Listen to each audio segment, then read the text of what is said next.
Bonjour à tous et bienvenue dans une nouvelle vidéo.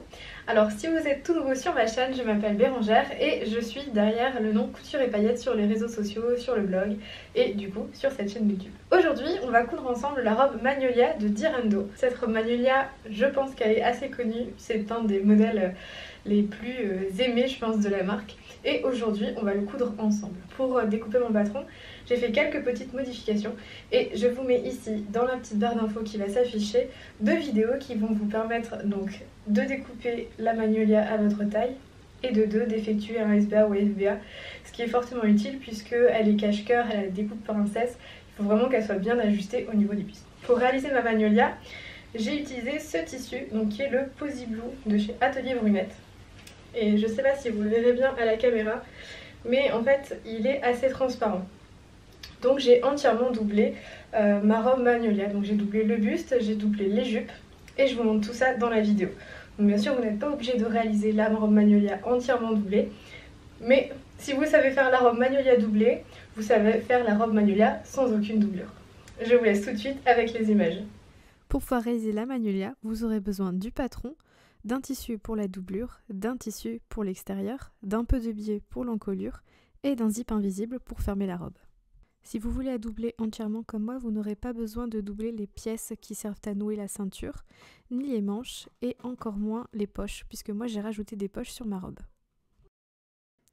On va commencer par assembler le corsage. Donc vous aurez besoin de la pièce milieu devant et de la pièce côté devant, qu'il va falloir assembler par une couture. Forcément, c'est évident. Je sais que cette étape peut parfois poser des problèmes puisqu'on n'arrive pas bien à visualiser comment les assembler étant donné qu'une pièce est courbée et qu'une autre pièce est plate. Ça c'est la théorie pour pouvoir donner du volume, mais chez moi il n'y a pas trop de volume à donner donc c'est pas vraiment très courbe non plus sur les deux pièces. Enfin je vous laisse avec les images, il suffit juste d'assembler endroit contre endroit au niveau de la découpe. Pour vous aider, vous avez le cran du milieu, donc moi c'est celui que je place, et ensuite je passe une épingle au début et à la fin afin de répartir l'embu de mon tissu. Petite astuce pour bien placer la couture qui se situe au niveau du haut du buste, vous avez une petite pointe, et bien la couture de 1,5 cm vient se terminer dans cette pointe. De cette façon, quand vous allez ouvrir votre tissu, il ne va pas y avoir de démarcation dans l'arrondi. Et comme indiqué dans le livret, on vient coudre à 1,5 cm du bord. Ensuite, on crante, et moi en plus, je suis venue surjeter l'arrondi une fois cranté. Et voici ce qu'on obtient sur le haut de la découpe princesse si on a bien placé son tissu. On va s'occuper maintenant de la pièce du dos. Donc on va retracer les pinces sur l'envers du tissu, de manière à pouvoir venir positionner correctement nos tissus grâce à des épingles, comme je vous le montre en vidéo, et ensuite on va venir coudre les pinces. Donc moi ma technique c'est vraiment d'utiliser une épingle qui passe vraiment sur les traits de la pince et de venir mettre deux épingles et une troisième au bout de la pince.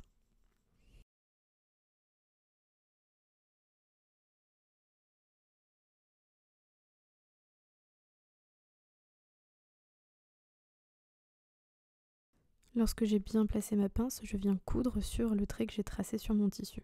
Donc au début, on fait un point d'arrêt, mais on n'en fait pas à la fin. Une fois qu'on a fini de faire ces pinces, on les plaque vers l'extérieur et on passe un coup de fer à repasser. Je vais d'ores et déjà attacher la ceinture dos au buste du dos. Donc faites bien attention de la coudre à cet endroit-là et de faire correspondre le grand côté de la ceinture sur le côté bas du dos, histoire d'avoir une belle taille marquée. Surtout si vous utilisez le même tissu que moi, veillez bien à utiliser l'endroit du tissu. En vidéo, ça se repère pas forcément très facilement, mais on le voit plus facilement quand on l'a sous l'œil. Donc moi, pour bien placer ma ceinture, je place une épingle au milieu, une au début, une à la fin, et ensuite je répartis ma ceinture entre les épingles. Enfin, vous voyez bien, les images parlent d'elles-mêmes. Ensuite, je couds à 1,5 cm. Et voilà ce qu'on obtient, donc surtout, n'oubliez pas de toujours passer un coup de fer à repasser. Ce qu'on va faire maintenant, c'est venir assembler le devant au dos au niveau des épaules. Là encore, faites bien attention à l'endroit et à l'envers de votre tissu, c'est juste une habitude à prendre. Donc moi je mets juste 2 épingles, une au début, une à la fin, et on coud à 1,5 cm. Voilà ce qu'on obtient. Donc on a une partie de notre buste qui est fait, donc le buste extérieur. On ne va pas coudre la ceinture tout de suite puisqu'il va falloir qu'on rajoute la doublure. D'ailleurs, en parlant de doublure, tout ce qu'on vient de faire, vous faites la même chose dans votre tissu de doublure. Et voilà, rapide non? Pour rassembler la doublure au corsage, vous allez poser l'envers de la doublure face à vous, donc l'endroit de la doublure est contre la table, et par-dessus vous allez venir placer la partie du corsage extérieur de la manière dont il sera disposé à la fin, puisqu'on va venir disposer un biais tout autour de l'encolure, on n'a pas besoin de faire de l'endroit contre l'endroit et qu'on va retourner. Donc vous disposez bien et tout autour de l'encolure, vous venez faire un petit point de maintien. Prenez ensuite votre biais et pliez-le en deux au fer. Et vous remarquerez qu'il y a une partie qui va dépasser sous l'épaisseur du biais plié, c'est la lèvre inférieure. Donc vous voyez bien là en vidéo, le biais est plié en deux mais il y a une lèvre qui dépasse. Le principe, ça va être de venir coudre le biais une première fois. Donc on va placer la petite lèvre au-dessus et quand on va venir replier, le fait qu'il y ait une lèvre plus grande, ça va tirer un peu de tissu extérieur vers l'intérieur et on aura une belle finition. Donc cette méthode, je ne l'ai pas inventée, elle vient de chez Rachel Lajoie, donc je vous la mets dans la description, je vous mets son lien dans la description en barre d'infos et je vous montre comment faire. Donc on va poser son biais comme je vous l'ai montré en vidéo et on va coudre à 2 mm du bord. Donc vous ne voyez pas forcément très bien, mais en fait le milieu du biais, vous voyez, vient au bord de mon tissu. Donc je couds une première fois le biais sur tout le tour de l'encolure, de cette façon-ci. Et ensuite, je vais faire une deuxième couture en venant replier mon biais. Et de cette manière, en faisant la deuxième couture, donc là plus vers la droite, je vais avoir un peu de mon tissu qui va rentrer à l'intérieur et ce sera super joli et on ne verra jamais le biais sur l'extérieur. Donc voilà ce qu'on obtient. Je vous laisse avec les images. Vous voyez bien qu'on a une sorte de petit boudin, il y a un demi-millimètre qui est sur l'intérieur. Comme ça, on ne voit pas du tout le biais sur l'extérieur. Maintenant qu'on a fini d'assembler le buste, on va pouvoir poser la ceinture de devant. Donc je vous montre le principe. On va venir poser la ceinture extérieure sur l'extérieur et la ceinture intérieure sur l'intérieur. De cette manière, quand on va faire la couture, on ne verra pas les tissus qui sont entre les deux. Alors pour bien placer les devants, je vous conseille de bien aligner le croisement avec la couture de la découpe princesse. Et il faut que ça se croise à 1,5 cm. Et au cas où vous vous poseriez la question des 1,5 cm, c'est simplement puisque il va y avoir une mâche de couture de 1,5 cm quand on va coudre la ceinture. Et pour que la croisure soit jolie une fois le vêtement retourné, il faut veiller à ce que la croisure se fasse à 1,5 cm. Et c'est pile ce moment qu'a choisi Berlioz pour venir se montrer. Bon, je suis désolée, j'ai oublié de filmer au moment de coudre, mais comme je vous l'ai montré juste au début de la séquence, vous placez le tissu extérieur endroit contre endroit du tissu extérieur et le tissu intérieur endroit contre endroit du tissu intérieur. Et vous cousez d'un seul coup. Et voilà ce que vous obtenez, votre ceinture.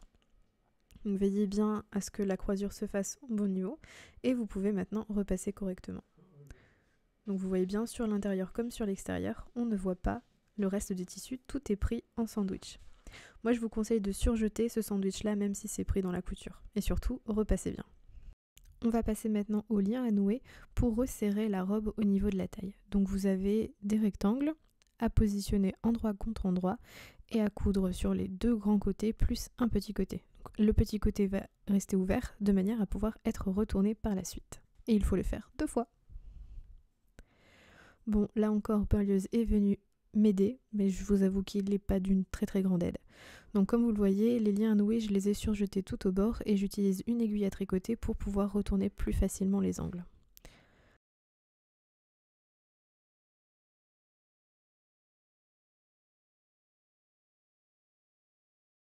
Une fois que c'est retourné, n'oubliez pas de venir repasser pour aplatir bien votre ceinture.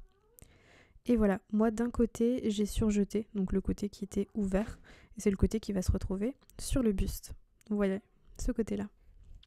Donc maintenant, on va venir pousser un petit peu le chat, voilà, sur le côté, et on va venir accrocher les liens à nouer sur les bustes devant.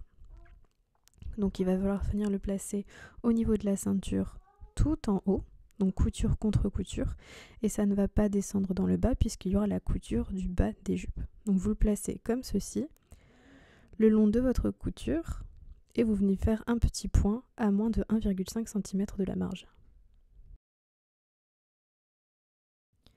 Vous faites évidemment pareil de l'autre côté, et là comme il va y avoir le zip, vous prenez les deux épaisseurs, donc l'épaisseur de l'extérieur et de la doublure, chose que vous ne faites pas du côté où il n'y a pas la fermeture. On va maintenant finir de fermer le corsage. Donc pour cela, on va prendre le côté de la robe qui n'a pas la fermeture éclair. Donc vous l'étalez devant vous. Donc au milieu de la vidéo, vous avez l'espace de la manche, à droite le dos et à gauche le devant. Et là, on va mettre vers l'intérieur les liens à nouer et on va positionner l'endroit du dos contre l'endroit du devant. Donc vous voyez, on va venir faire pivoter comme ceci. Donc on a bien l'endroit du dos contre l'endroit du devant. Et on va faire la même chose avec la doublure.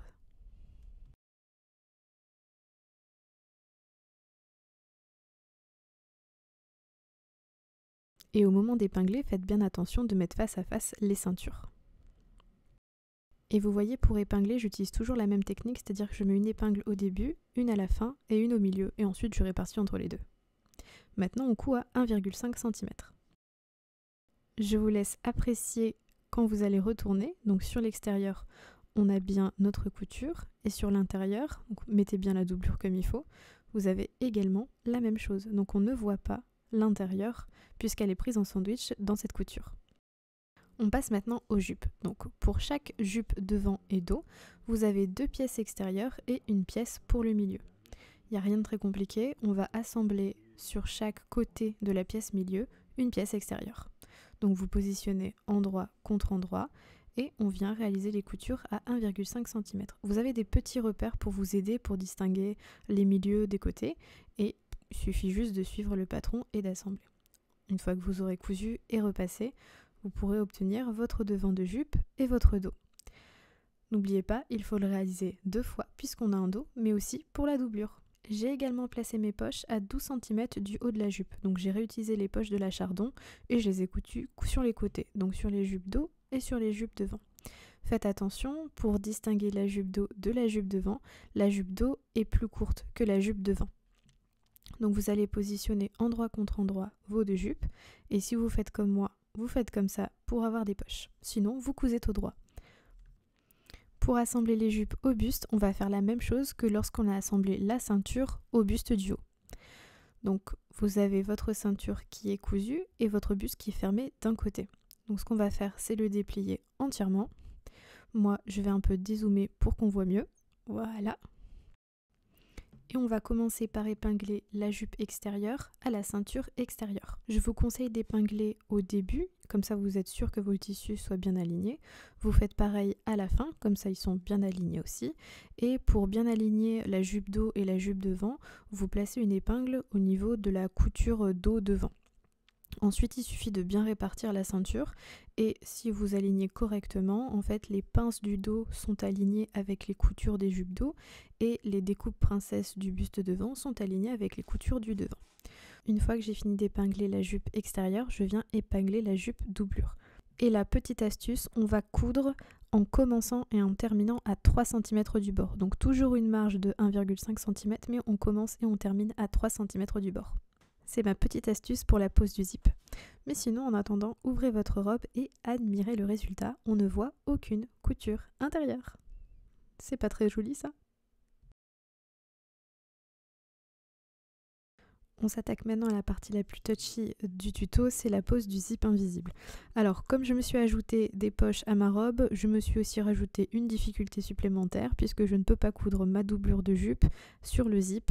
Bah oui, c'est comme ça, sinon je peux pas mettre mes mains dans les poches.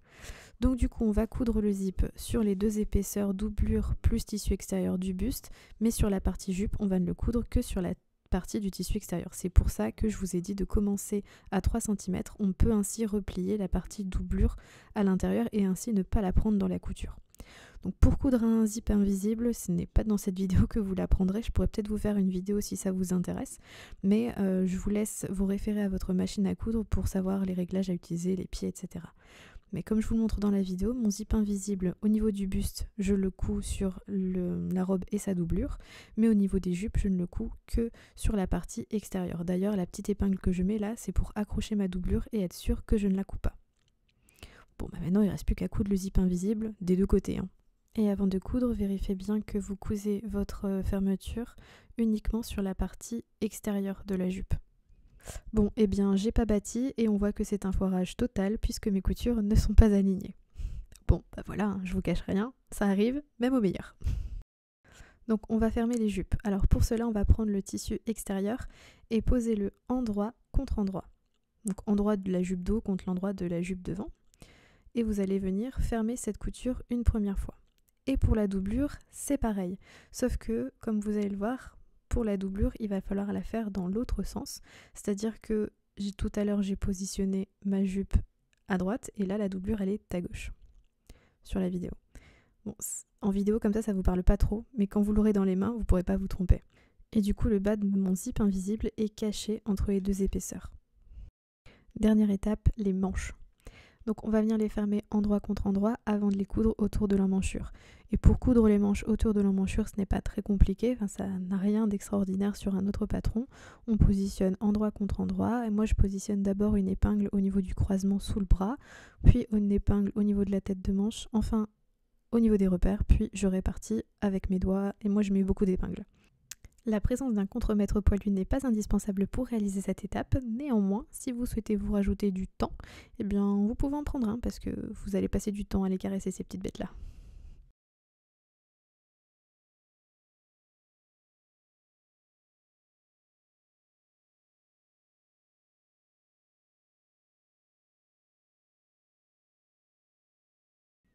Et voilà ce que ça donne. Donc maintenant, il ne nous reste plus qu'à faire l'ourlet. Ça, je l'ai fait hors vidéo, c'est pas très intéressant. Donc je vous montre l'intérieur, j'ai surjeté une fois que j'ai cousu mes manches. Et vous voyez, les manches ne sont pas doublées. Donc j'ai assemblé les manches aux deux épaisseurs, forcément, directement. Donc voilà, vous avez terminé votre robe Magnolia. Enfin terminé. Il vous reste à faire les ourlets des manches et les ourlets des jupes. Et voilà, on arrive au terme de cette vidéo. Donc j'espère que le montage vous a plu et que vous avez pu vous débloquer sur certaines étapes si c'était le cas.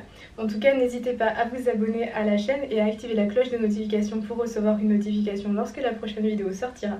Et surtout, si vous avez aimé la vidéo, n'hésitez pas à la liker, ça fait toujours plaisir. Allez, bye!